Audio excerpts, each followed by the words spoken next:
Bonsoir et bienvenue dans la bande. Ce soir, c'est une édition spéciale consacrée au 9e Festival international de l'image sous-marine de Nouvelle-Calédonie. Ce festival, ce sont 147 œuvres en concours, des clips, des courts-métrages, mais surtout et avant tout, de belles rencontres. C'est du 23 au 27 mai. Tout de suite, on rencontre Gilles Kebaili, le président d'honneur de ce festival.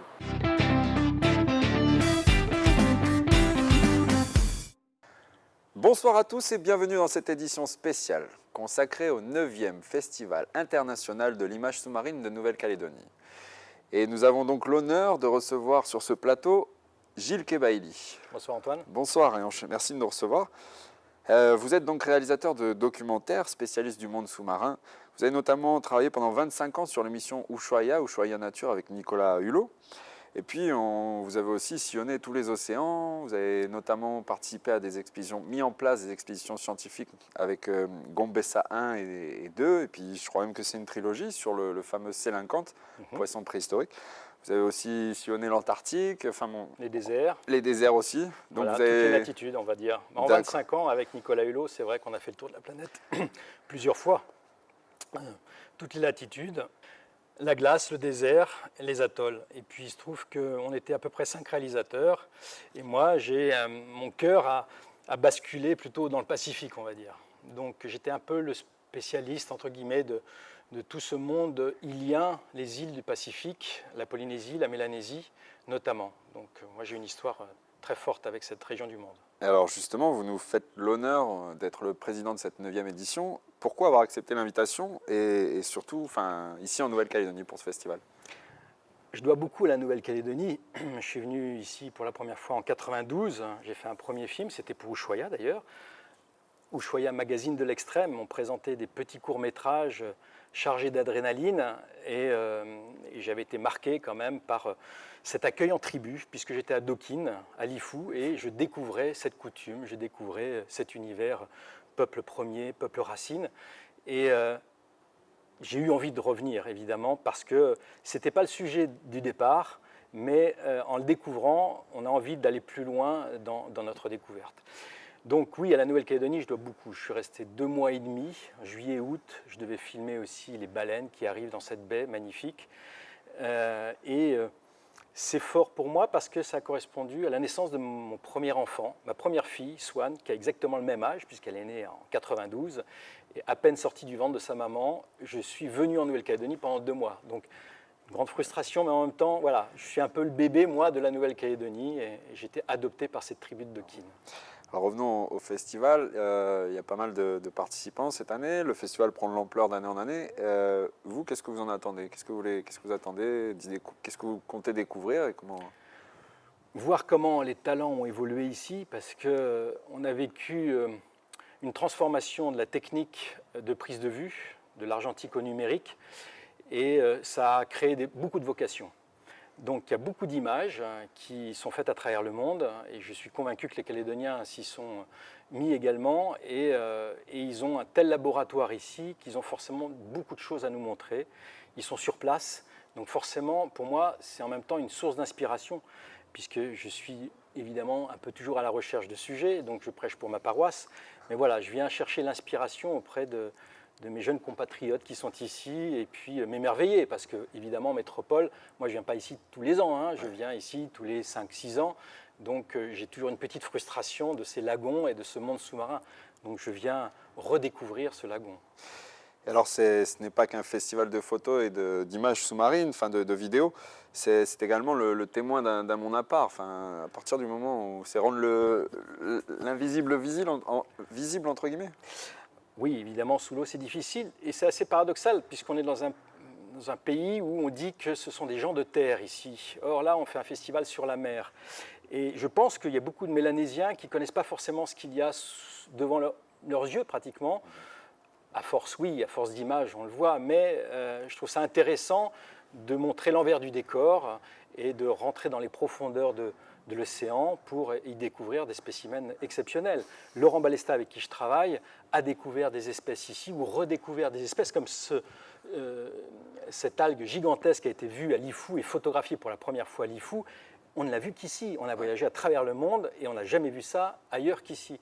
Donc oui, je pense qu'il y a encore beaucoup de choses à découvrir. Au travers de vos nombreuses expéditions avec Ushuaïa, vous nous avez montré la beauté de nos environnements, mais j'imagine que ces aventures, et comme ce que vous racontiez à l'instant, ont marqué quand même une grande partie de votre vie.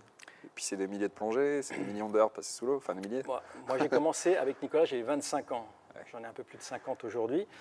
Donc en gros, j'ai passé un quart de siècle avec lui à tourner autour de la planète. À 25 ans, on est encore plein d'envie et puis encore malléable. On doit se forger des opinions. Et évidemment, on a forgé notre conviction écologique, forcément. On a tellement été témoin de choses à travers la planète que pendant 25 ans, on a développé une philosophie et un engagement autour de l'écologie et de la préservation de cette planète. Donc oui, ça m'a transformé, clairement, ces voyages. Comme je dirais à tout le monde, tous les voyages transforment, tous les jeunes devraient le faire. Ils n'auront pas forcément la chance de vivre 25 ans avec un personnage comme Nicolas Hulot qui donne la chance de voyager, mais au moins aller en Australie, en Nouvelle-Zélande, voilà, c'est le minimum. Et justement, Gilles, avec Ushuaïa Nature, quel rôle vous avez joué dans cette émission? Alors, Ushuaïa Nature a eu plusieurs périodes. Il y a eu le magazine de l'extrême qui était fait pour les adolescents, j'allais presque dire, qui réclamaient de l'adrénaline. Donc c'était du sport extrême. Et j'étais opérateur, chef opérateur. J'avais la caméra à l'épaule, tout simplement. Ouais. Et là, je suis devenu réalisateur de l'émission Okavango qui durait 90 minutes. Avant, il faut savoir qu'on faisait que des 10, 12 minutes, 5 minutes. C'était des clips sportifs, en quelque sorte. Et d'un seul coup, on est passé au format supérieur 90 minutes. Et Okavango s'est arrêté pendant 1 an et a repris sous le nom Ushuaïa Nature. Mais c'était le même concept, sauf qu'au lieu d'être en Afrique, c'était à travers le monde. Et ça a duré. Et au travers de toutes ces expéditions et de tous ces documentaires, ces reportages documentaires, une anecdote, quelque chose qui vous a vraiment marqué? Il y en a plein. Il y en a forcément plein. Mais moi, il y en a une qui me revient, c'est au moment où on était en Arctique, sur la banquise. C'est-à-dire un sol gelé, la mer gelée, et on vivait dessus. Évidemment, l'idée, c'était de filmer les ours polaires, les ours blancs, qu'on a eu beaucoup de mal à trouver. En fait, les Inuits m'ont expliqué que ce n'était pas à toi d'aller à l'ours polaire, c'est l'ours polaire qui allait venir à toi. Donc il suffisait de s'installer à un seul endroit. Bref, un soir, l'ours polaire était effectivement là, devant nos tentes. Et donc là, je lance la manip pour aller filmer cet ours polaire avec Nicolas en premier plan. Et l'ours polaire était paisible, sauf qu'à un moment donné, il a commencé à se lever, à nous renifler, à s'approcher. Et j'avais un spécialiste des ours polaires qui nous décryptait un petit peu, qui s'appelle Rémi Marion. Le comportement. Le comportement. Et c'est vrai qu'à un moment donné, l'ours se rapprochait, mais en faisant semblant de ne pas s'intéresser à nous. C'est-à-dire qu'il ne nous a pas attaqués frontalement. Il se baladait, il virevoltait sur ses 4 pattes, sur le dos, mais progressivement, il poussait dans notre direction. Et là, il y a eu un moment où tout a basculé, où les Inuits et Rémi Marion nous ont dit « il faut décrocher ». Ouais. Il y a un des caméramans qui n'a pas voulu sortir. Il a continué à filmer.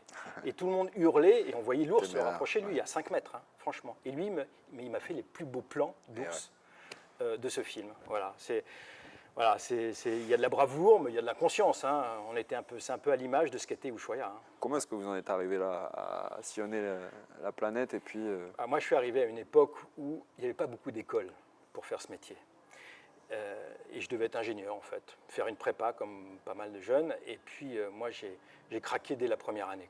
J'ai dit, ce métier d'ingénieur n'est pas pour moi. En fait, j'ai rencontré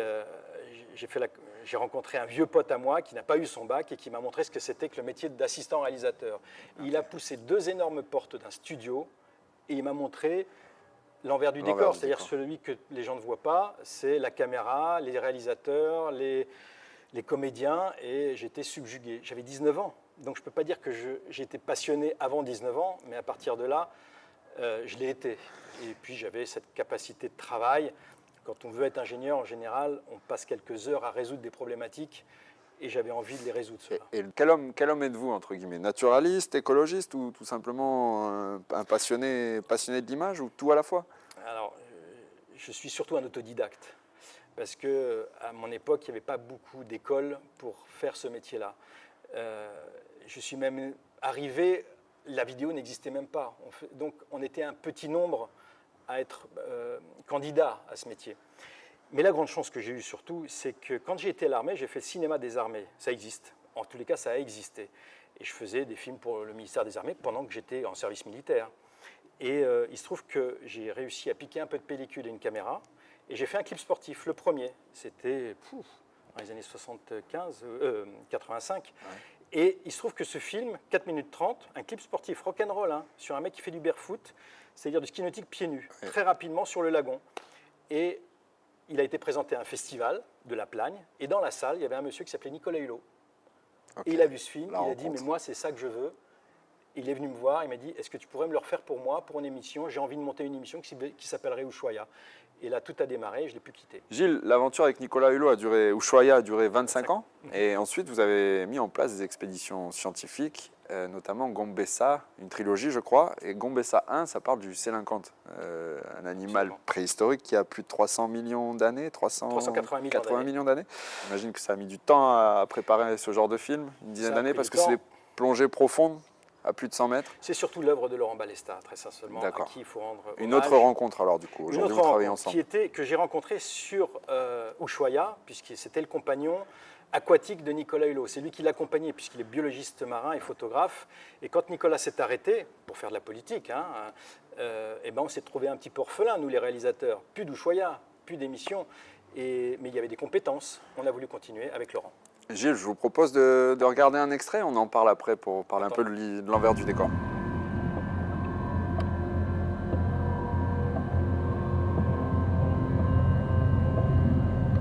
C'est difficile d'expliquer ce qu'on ressent chaque fois qu'on se retrouve en haut de ce canyon, dont on connaît d'ailleurs que la partie haute.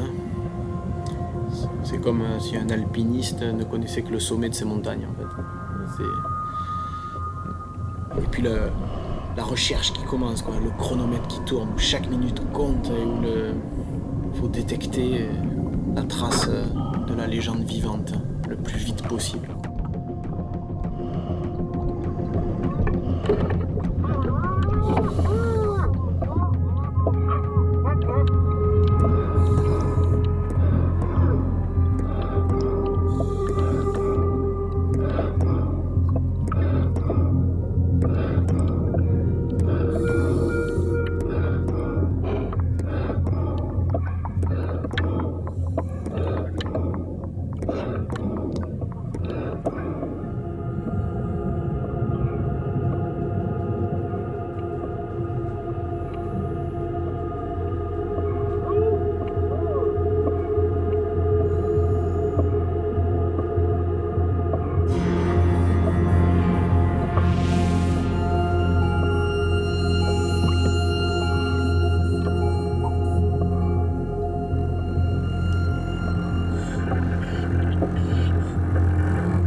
Gilles, on vient de voir un extrait époustouflant, si je peux dire. C'est un peu l'apogée du film, la rencontre avec l'animal et l'homme. Vous pouvez nous parler un peu des conditions de tournage et surtout la volonté d'avoir voulu faire ce film, pardon.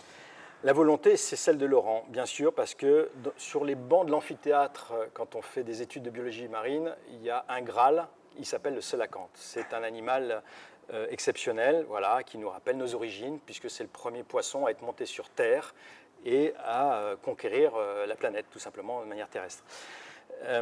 Il faut, pour le trouver, plonger à 120 mètres en Afrique du Sud. Partout ailleurs, il faut plonger à 300 mètres, ce qui est impossible. Donc il n'existe qu'un seul spot pour le faire avec des hommes, c'est en Afrique du Sud. Et ce n'est pas Laurent qui l'a trouvé, c'est un ami de Laurent qui a trouvé ce spot, et Laurent a décidé de faire un film là-dessus, parce qu'il connaissait sa capacité à lui de pouvoir descendre si profond, à 120, 150 mètres. Parce qu'il se trouve qu'à 120 mètres de profondeur, il y a des grottes, beaucoup de grottes sur la planète. Et le sélacanthe, que l'on croyait disparu, hein, on pensait qu'il n'existait plus sur Terre. Il a été redécouvert il y a 50 ans, simplement dans des filets de pêche. Mais on avait si peu découvert qu'effectivement, on savait qu'il était dans des grottes. Mais il n'y avait que des sous-marins pour aller le voir. Et pour la première fois, Laurent y allait face à face. C'est plus facile, quand on n'a pas de sous-marin, de rentrer dans la grotte et donc de le filmer. Et on est beaucoup plus mobile. On peut commencer à avoir des scientifiques autour du sélacanthe, du prélèvement d'ADN, les mesurer. Donc là, on rentrait dans une phase plus de protocole scientifique et pas uniquement de découverte. Voilà. Mais l'hommage est à rendre aussi aux hommes qui, pour faire cette exploration-là, passent 20 minutes à 120 mètres, mais passent 5 heures en décompression pour remonter. Donc en gros, chaque jour, on était 6 heures dans l'eau. Enfin, eux étaient 6 heures dans l'eau parce que moi, j'étais 6 heures sur le Zodiac. J'imagine aussi qu'à 120 mètres, le corps change ou pas du tout? C'est surtout l'esprit, le mental? Alors, physiquement, on subit des choses, évidemment, puisque le sang se transforme, il se charge, la combinaison finit par nous compresser, on voit même ses veines pratiquement à travers la combinaison, tellement la combinaison est écrasée. Et qui est quand même épaisse, parce qu'à 120 mètres, heureusement, l'eau était à 25 degrés, donc Ah oui. au niveau de la température, ça allait, ce n'est Ouais. pas les moins 2 degrés des glaces, hein. Donc on pouvait y rester, c'est plus simple. Mais en tous les cas, physiologiquement, on ressent des choses. Mais surtout, c'est mentalement qu'il faut se dire qu'on n'a pas le droit de remonter, sinon on est mort, quoi. En gros, ils savaient qu'en s'immergeant, il fallait absolument qu'ils respectent ce palier. En fait, il n'y a pas eu de problème. La seule chose qu'on devait leur apporter, finalement, c'était de l'eau et à manger pendant les 5 heures où ils étaient sous le Zodiac à 6 mètres, en attendant de pouvoir remonter. Donc ça s'est bien passé. Gilles, en tant que réalisateur, j'imagine que découvrir le Sélacanthe, c'est un moment magique, une intensité. Je le vois, on l'a vu aussi, pardon, vous avez joué sur la respiration, le son. À un moment, les plongeurs, on entend que leur respiration qui est assez rapide, donc il y a l'adrénaline, l'émotion. Tout ça, ça joue pour transmettre des choses. On pourrait mettre de la musique, on pourrait mettre un commentaire off, mais j'ai voulu pour cette séquence-là créer une sorte de silence, le silence dans lequel se trouvent plongés les plongeurs eux-mêmes, parce qu'on entend beaucoup de choses quand on est plongeur, on entend sa respiration, on entend presque son cœur battre. Moi je dis que parfois on se sent transpirer, tellement l'émotion est forte, et pour ne pas polluer ce que le public pourrait ressentir s'il était à la place de ces plongeurs-là, je l'ai laissé de manière très sobre, et que le public s'approprie lui-même l'émotion qu'il a envie d'y mettre. Mais pour ça, il faut savoir qui est le Sélacanthe. Parce que si on ne sait pas qui est le Sélacanthe, on peut se dire que c'est un gros mérou. Ouais. Donc il n'y a pas d'émotion. Donc au début, avant cette séquence-là, il y a une demi-heure de mise en bouche de mais qu'est-ce qu'on va voir, ouais. Quel est l'animal qu'on va voir? Dites-vous bien que ce n'est pas n'importe quel poisson. C'est un poisson qui n'a pas les mêmes nageoires que les autres. Et il avait un poumon. Il a une tête reptilienne. Il a des caractéristiques de dinosaures qui n'existe plus sur la planète. C'est le seul.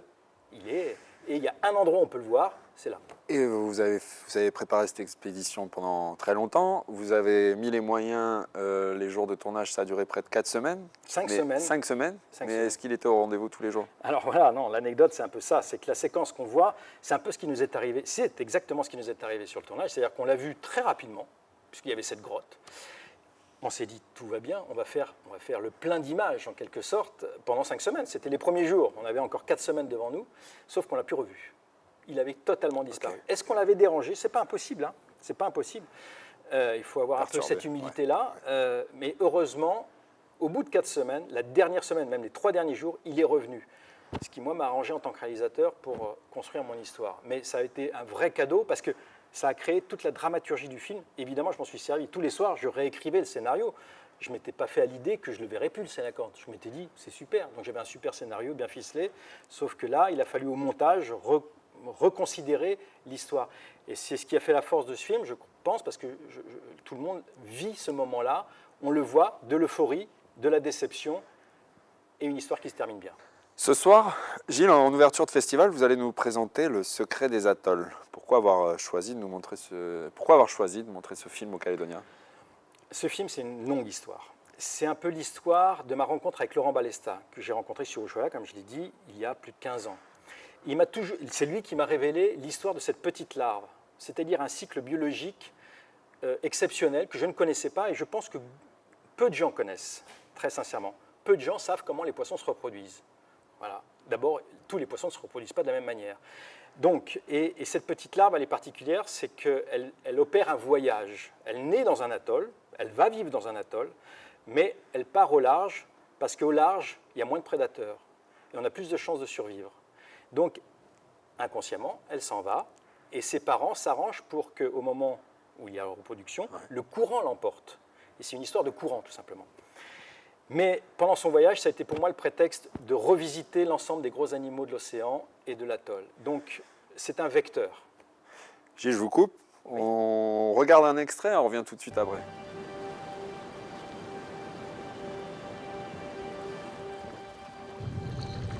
Tout ce qui flotte dans l'océan offre une protection. Même dérisoire, la noix de coco peut servir de refuge.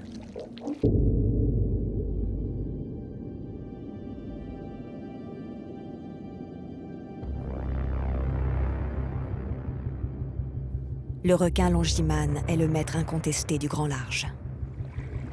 Pour lui, tout est source de curiosité.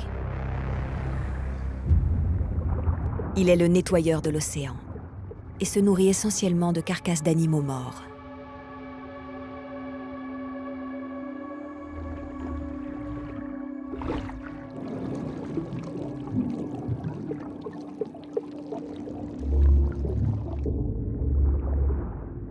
Solitaire et capable de ne rien manger durant des semaines, son métabolisme est parfaitement adapté à cette pénurie de nourriture. Finalement, ni la noix de coco, ni le petit manini ne l'intéressent. Donc Gilles, on vient de voir un extrait, vous nous avez présenté un extrait du secret le secret des atolls. Ouais. On vient de voir une larve, un petit poisson, coller une noix de coco avec un énorme longimanus avant. C'est quoi, vous êtes tombé au bon endroit au bon moment? Incroyable coïncidence. Ouais. Hein. Tout le monde se dit ça. C'est fou quand même. Non, alors ça serait formidable. Ouais. Mais sauf que c'est impossible de faire correspondre une larve avec la présence d'un requin, Longimanus. D'abord, la larve est tellement petite, elle est grande comme ça, qu'il a fallu évidemment utiliser la technique pour réimmerger cette petite larve dans des écosystèmes dans lesquels les scientifiques m'ont dit qu'elles étaient. Donc, on ne ment pas. La larve est là, sauf que moi, je n'étais pas là au bon moment.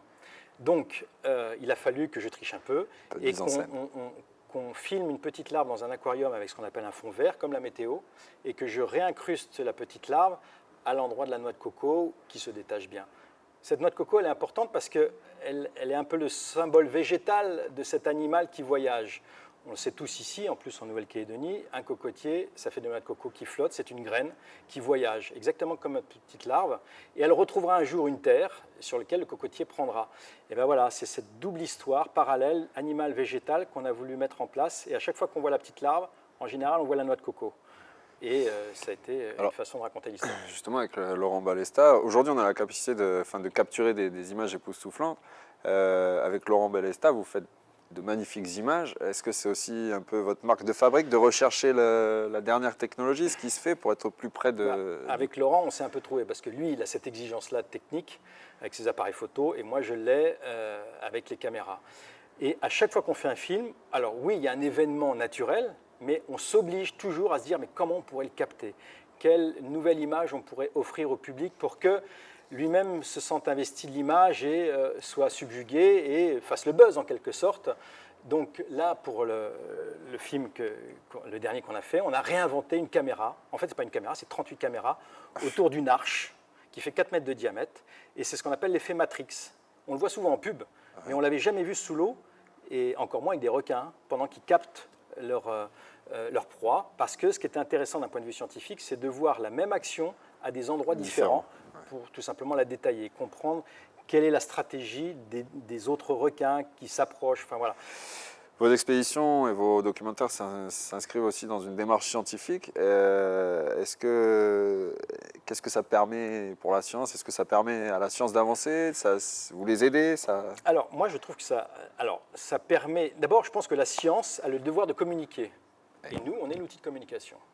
Donc, c'est deux mondes qui se rencontrent. Ça ne sert à rien de faire de la science et de se garder dans le laboratoire. Et nous, sans les scientifiques, on n'a pas beaucoup de sujets. On fait toujours les mêmes sujets. Les scientifiques nous apportent de la matière. Donc, c'est vraiment deux mondes qui se rencontrent. Et ça, c'est intéressant de travailler avec eux. On est un peu leur vitrine et, avec Laurent, on est un peu leur outil. Parce qu'il n'y a pas beaucoup de scientifiques eux-mêmes qui peuvent aller plonger si profond, poser des capteurs, faire des prélèvements. Donc, Laurent est aussi un outil pour les scientifiques. Lui-même est scientifique, mais c'est un outil surtout pour des professeurs qui ont des théories et qui veulent les éprouver sur le terrain. Gilles, une prochaine expédition, un film en préparation? Il y en a plusieurs. Alors, c'est sûr que j'en ai un qui me tient à cœur, c'est celui qui tournera autour du Nautile en Nouvelle-Calédonie, qui a été reporté pour certaines histoires, parce que c'est pas si simple, il faut plonger profond, là, vous le savez tous. Mais avec Laurent, oui, on fera un Gombessa 4, voire 5, je pense, puisqu'il y a eu Antarctica, donc c'est le cinquième. Qui sera consacré au Nautile en Nouvelle-Calédonie et jusqu'aux îles Chesterfield, qui focalisent toute l'attention en ce moment, puisqu'il y a ce fameux grand parc qui est de la en mer train de se mettre en d'Aquarium. place. Ouais. Merci Gilles. Merci de me recevoir. Je rappelle que vous serez présent dès ce soir à 20h à l'auditorium de la Province Sud pour démarrer le festival. Absolument. Avec le film Le Secret des Atolls. Le Secret des Atolls et un autre film à 26 minutes qu'on appelle La Genèse, qui met en place le film qu'on vient de réaliser, qui a été diffusé en avant-première hier, devant le ministre de l'écologie Nicolas Hulot d'ailleurs, sur 700 requins dans la nuit. Le 9e Festival international de l'image sous-marine de Nouvelle-Calédonie, ça commence dès ce soir et ça dure jusqu'au dimanche 27 mai au Rex. Le rendez-vous est pris. Merci d'avoir été avec nous Gilles et merci à vous de nous avoir suivis et on vous souhaite une bonne soirée sur Calédonia.